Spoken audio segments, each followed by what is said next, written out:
morning, students. Today, in this video lecture, we will study about the torque acting on an electric dipole when it is kept in a uniform electric field. Before starting this topic, we should know about these two terms. What is torque and about the uniform electric field. तो सबसे पहले हम लोग torque के बारे में जानेंगे. What is torque? Actually torque is a twisting force which tends to cause the rotation. Torque is a twisting force which tends to cause the rotation. ये ट्विस्टिंग फोर्स होता है जो रोटेशन को कॉज करता है. And what about the uniform electric field?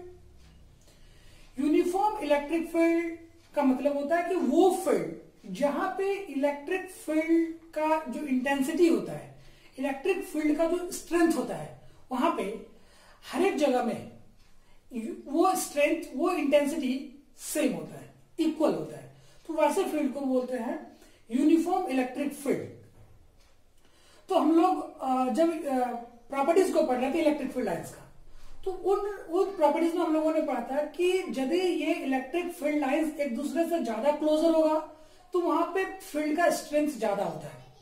यदि electric field line एक दूसरे से फार अपार्ट होता है तो फील्ड का स्ट्रेंथ वहां पे कम होता है. लेकिन हम लोगों ने यूनिफॉर्म इलेक्ट्रिक फील्ड के बारे में पढ़ा था कि यदि वहां पे इलेक्ट्रिक फील्ड लाइन एक दूसरे के पैरेलल होगा तो वो यूनिफॉर्म इलेक्ट्रिक फील्ड को बताता है. इस फिगर में देखो, यहां ये these are the parallel lines which are equidistant. हर जगह पे इक्विडिस्टेंट है. ये पैरेलल लाइंस है जो यूनिफॉर्म इलेक्ट्रिक फील्ड को बताता है. ये लाइंस, ये parallel lines uniform electric field को बताता है. आई होप आप लोगों को ये दो टर्म टॉर्क और यूनिफॉर्म इलेक्ट्रिक फील्ड दोनों समझ में आ गया होगा. इसके बाद हम लोग इस अरेंजमेंट को समझेंगे. ये क्या है कि ये एक इलेक्ट्रिक डायपोल है जिसका लेंथ 2a है. दो equal and opposite charges -q and +q है, और ये +q और -q चार्ज वाला जो इलेक्ट्रिक डायपोल है जिसका लेंथ 2a है, इसको एक यूनिफॉर्म इलेक्ट्रिक फील्ड में रखा गया है. कैसे रखा गया है? तो इस यूनिफॉर्म इलेक्ट्रिक फील्ड के साथ थीटा एंगल बनाते हुए इसको रखा गया है. ऐसे में ये यूनिफॉर्म इलेक्ट्रिक फील्ड है. These parallel lines signify the uniform electric field. This is the electric dipole carrying the charges +q and -q with the length 2a, which is kept in a uniform electric field by making an angle theta with the electric field line. Electric field line से theta angle बनाते हुए इसको रखा गया है. अभी हम लोग जानते थे, हम लोग जब इलेक्ट्रिक फील्ड का डिफिनेशन पढ़ रहे थे, इलेक्ट्रिक फील्ड को पढ़ रहे थे, तो हम लोगों ने पढ़ा था कि E इक्वल, इसका न्यूमेरिकल डिफिनेशन में हम लोगों ने पढ़ा था, E equals to F/Q, that is force acting per unit charge. अभी हम लोग इसी को यदि क्रॉस मल्टीप्लाई करते हैं तो हम लोगों को क्या मिलेगा? F इक्वल टू QE मिलेगा ना. F equal to QE. That means जब भी किसी चार्ज को किसी इलेक्ट्रिक फील्ड में रखा जाएगा तो उस पर एक फोर्स लगता है. Whenever a charge is kept in an electric field, a force acts on it.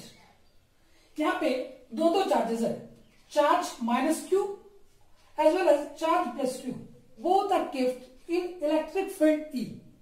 Definitely इन दो चार्जेस पे एक फोर्स लगेगा, क्योंकि हम लोग जानते हैं कि जब भी किसी चार्ज को किसी इलेक्ट्रिक फील्ड में रखा जाता है तो उस पर एक फोर्स लगता है. किसके बराबर? तो charge times the strength of electric field के बराबर, QE के बराबर. तो यहां पे कितना फोर्स लगेगा? इस पे फोर्स लगेगा, यहां पे फोर्स लगेगा, ये यहां पे फोर्स लगेगा F इक्वल टू -QE के बराबर फोर्स लगेगा. ठीक है, कितना फोर्स लगेगा? तो हम लोग लिखेंगे force acting on minus Q, force acting on minus Q, कितना फोर्स लगेगा? तो इस पे फोर्स लगेगा माइनस क्यू ई के बराबर। इसका डायरेक्शन क्या है? ये इलेक्ट्रिक फील्ड डायरेक्शन है, तो ऑपोजिट ऑफ ई। इस फील्ड का डायरेक्शन क्या होगा? तो ऑपोजिट ऑफ ई। चलो, अब इस चार्ज प्लस क्यू पे लगने वाला फोर्स क्या होगा? तो इस चार्ज प्लस क्यू पे लगने वाला फोर्स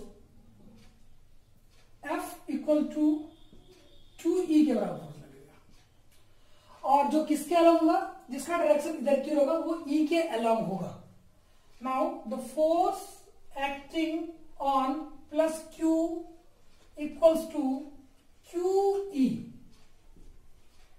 अलोंग ई, ये ई के अलोंग लगेगा ये फोर्स। अभी हम लोग इस पे लगने वाले, इस डायपोल पे लगने वाले नेट फोर्स को कैलकुलेट करेंगे। तो इस पे लगने वाला नेट फोर्स को कैलकुलेट करने पे क्या पता चलेगा?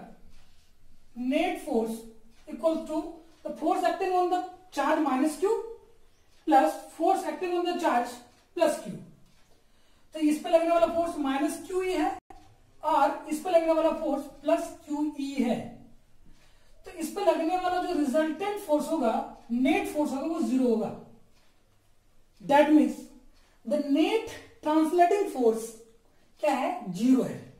दैट मीन्स इस डायपोल पे कोई ट्रांसलेटरी मोशन नहीं होगा, क्योंकि इस पे लगने वाला जो नेट ट्रांसलेटिंग फोर्स है, नेट ट्रांसलेशन फोर्स है, वो क्या है? जीरो है।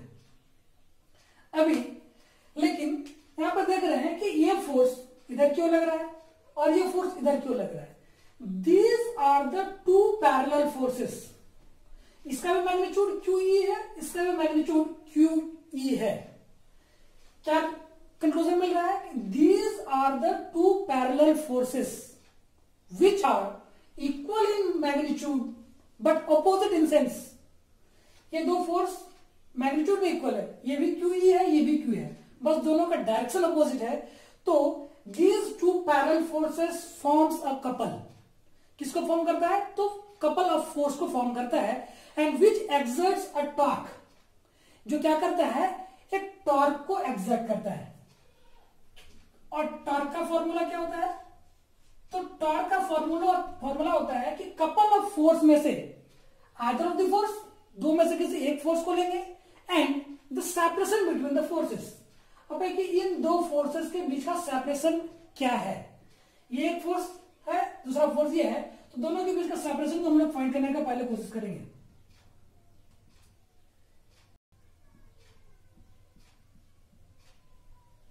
ये एंगल थीटा है, तो डेफिनेटली ये एंगल भी क्या होगा? थीटा होगा। इस ट्रायंगल में सपोज इसको हम लोग लिखते हैं ए, ये बी और इसको सी। इस ट्रायंगल ए बी सी में या ए सी बी में बात करें तो साइन थीटा इक्वल्स टू क्या होगा? P by H. That means B C by H. H क्या है? तो 2a के बराबर है। तो हम लोग यहां पे इसको आगे सॉल्व करें तो बी सी इक्वल क्या मिलेगा? 2a साइन थीटा के बराबर मिलेगा। तो इन दो फोर्सेस के लाइन ऑफ एक्शन के बीच का जो सेपरेशन है वो किसके बराबर है? ये है 2a साइन थीटा के बराबर। टॉर्क का फॉर्मूला क्या होता है कि आइदर ऑफ द फोर्स, या तो इस फोर्स को लेंगे या तो इस फोर्स, कपल ऑफ फोर्स में से दो फोर्स में से एक फोर्स को लेंगे और उसके बीच का सेपरेशन को लेंगे। तो एक फोर्स क्या है? Q E into 2a sine theta. ठीक है, Q E force, either of the force, 2a sine theta क्या है? तो इन दो फोर्सेस का लाइन ऑफ एक्शन के बीच का सेपरेशन है ये। अभी हम लोग इस 2a और Q, 2a इंटू क्यू के बारे में हम लोग कई सारे अभी तक एक्सप्रेशन उसको यूज कर चुके हैं कि P क्या होता है, तो 2AQ के बराबर होता है। तो इस 2A इंटू क्यू के बराबर क्या लिख सकते हैं हम लोग, P dipole moment, P E sine theta. तो ये टॉर्क को हम लोग डिनोट करते हैं टाउ से। तो ये एक्सप्रेशन होता है टॉर्क का जो कि किसी डायपोल मोमेंट पे लगता है, डायपोल इलेक्ट्रिक डायपोल पे लगता है जब उसको यूनिफॉर्म इलेक्ट्रिक फील्ड ई पे रखा जाता है। कैसे, तो इलेक्ट्रिक फील्ड के साथ थीटा एंगल बनाते हुए। तो उस पर लगने वाला टॉर्क क्या होगा, tau equal to P E sine theta. अभी हम लोग इस एक्सप्रेशन को tau equal to P E sine theta, इस एक्सप्रेशन को हम लोग वेक्टर नोटेशन में भी एक्सप्रेस कर सकते हैं। As you all know that, हम लोग क्लास 11 के वेक्टर में पढ़े थे कि पी ई साइन थीटा को हम लोग tau equals to p cross E भी लिख सकते हैं।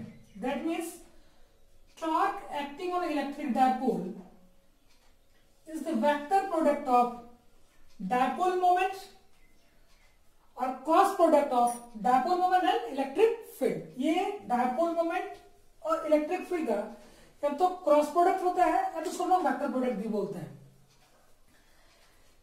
यहां तक समझ में आ गया होगा, तो हम लोग थोड़ा सा और आगे बढ़ते हैं और इस एक्सप्रेशन को यूज करके tau equals to P E sine theta, इस एक्सप्रेशन को यूज करके हम लोग आज डायपोल मोमेंट का एक और डिफिनेशन को तैयार करेंगे।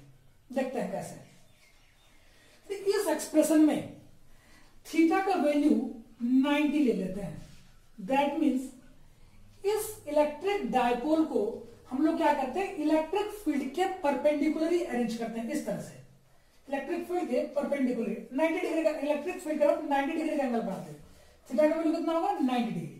और ये जो इलेक्ट्रिक फील्ड लेंगे E, ये यूनिट स्ट्रेंथ का होगा।